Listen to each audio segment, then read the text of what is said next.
This is an intro to the mod I've been working on. My aim with this mod was to reduce or to completely remove the weapons race that I think is the main way players have come to play Rust lately.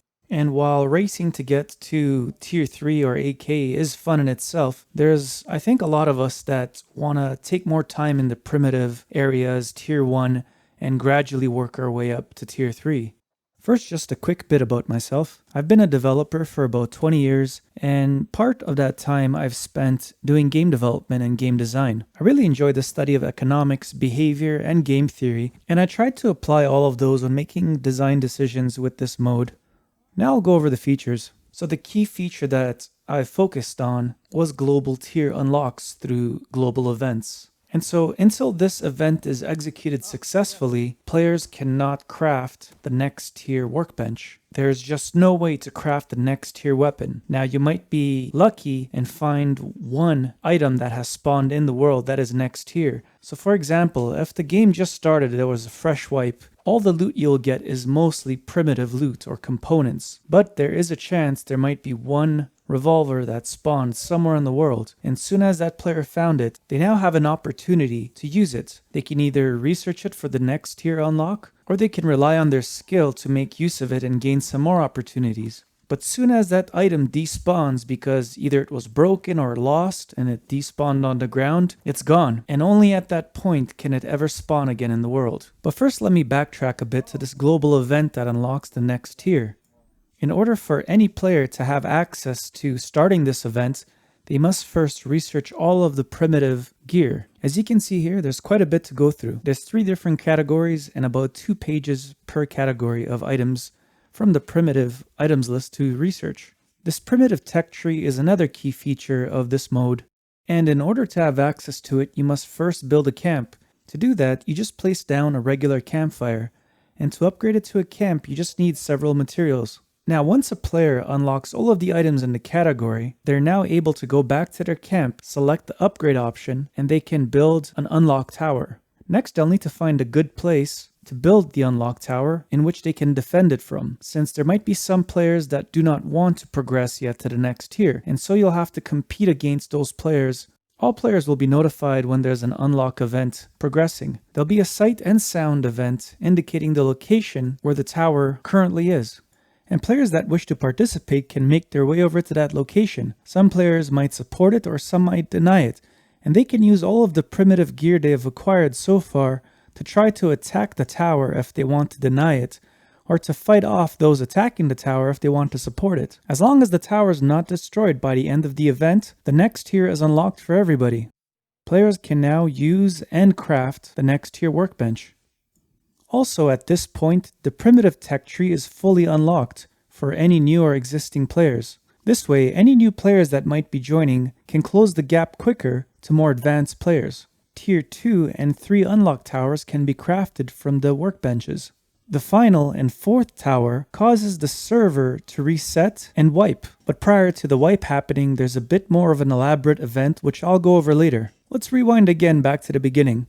When you first start in this mode, your main focus is food and water. They both run out quicker than normal, especially if you're running or performing some action. And so every action and destination you choose to run to has to be worth it. Your first couple goes at the mode will probably end up in you dying from an animal attack or thirst. Finding a water source is the #1 priority, and you have to get creative sometimes in being able to do that. Once you find a sustainable supply of water, you can then focus on food. That'll mostly come from hunting initially.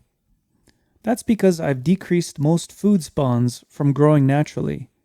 I've created scarcity in many areas of the game to make the focus on survival, especially at the start of the game and during primitive. You might think a good source of food is the supermarket or gas station, but I've also introduced radiation at nearly every single monument that isn't NPC guarded. And during the primitive stage, I've also greatly reduced the amount of roadside scrap piles. So one of your early objectives is to create the adequate clothing to allow you to go into radiation areas. One of the first things you might notice is that you can't collect wood from trees or ore from nodes. Basic primitive tools won't allow you to do that, such as your rock. In order to do that, you'll need the specialty tools unlocked from the primitive research menu.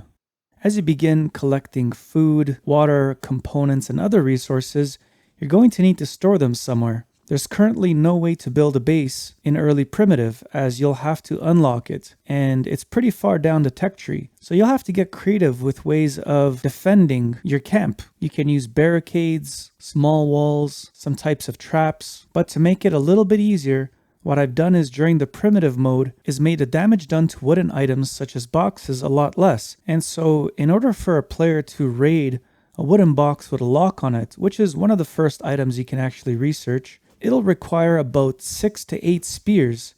And so they have to make that decision. Do they want to harvest all of that wood and craft those spears in order to get in your box? Do they believe what's inside that box is worth more than the wood and their time spent collecting it? As you progress through the primitive tech tree, researching items becomes more challenging and they require more complex components. And so much of the initial combat will just be done with melee weapons or spear throwing. So yes, there still is a weapons race, but it gets capped at the current tier, except for the lucky guy who found a revolver from the next tier and now he can play King of the Hill until he loses that revolver to the next guy.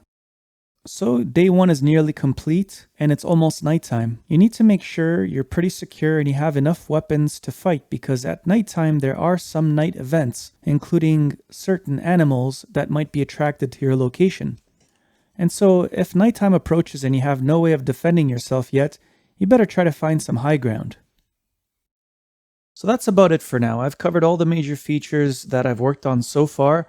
I still have a few more that are being worked on, and I have a pretty in-depth roadmap which I need to update over here. But if you get a chance and you're interested, come check out the roadmap, put in any suggestions you might have. I've worked on this mod. It's a mod that's a mode, kind of like hardcore, but harder core, for about 200 hours now combined. If there's enough of a good response, I'll create a Discord channel and I'll publish the server beta testing stuff there. Thanks for watching the video, and maybe I'll see you in game.